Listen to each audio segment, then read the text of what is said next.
kord hommikul, hulk aega pärast hommikuinet ja veelgi rohkem enne lõunasöögi algust jalutas karupoeg Puhh kiirustamata koos oma sõbra Nutsuga ja meisterdas uut laulu.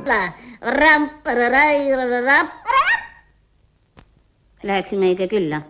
Külla? Mõtlesin just juhuslikult, kas me ei läheks külla. Veidi keha kinnitama.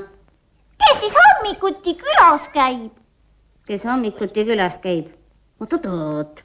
Kes hommikuti külas käib? Tarampa, parampara.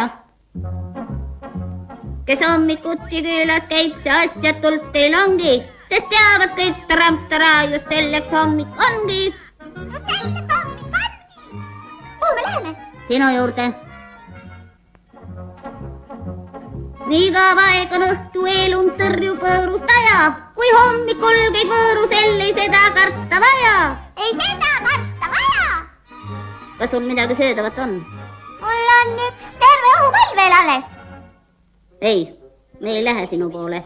Muidu lähen ainult mina külla, aga sina ei saagi. Ahah, lähme siis sinu poole. Kui hommikul käid võõrusel, siis kiiret sul ei ole. Sind pererahvas kiidab veel ja rõõmustab, mis kole. Rõõmustab, mis kole. Stop, nüüd ei lähe ju mina külla. Mida siis teha? Ma tean vist mida.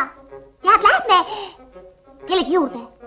Ilma aegu päiksereistu hommikuks ta külla meilt tramp-taraad-rümp-rein meid hommikul viib külla reis. Tramp-taraad-rümp-rein meid hommikul viib külla reis.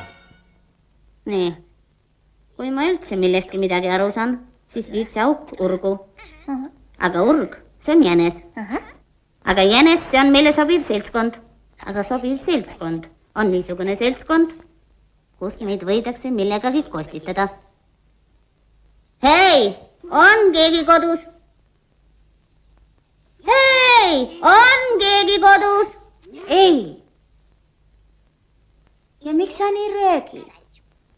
Ma kuulsin juba esimesel korral. Vabandust. Kas mitte kedagi ei ole? Mitte kedagi. Ei või olla. Keegi seal siiski on. Sest keegi pidi ju ütlema mitte kedagi. Kuule jänes, ega see juhuslikult sina ei ole? Ei ole mina. Olge siis nii lahke ja öelge palun, kuhu jänes on läinud. Läks oma sõbra, karupoeg Puhhi juurde. Oi, see olen ju mina. Mis mina?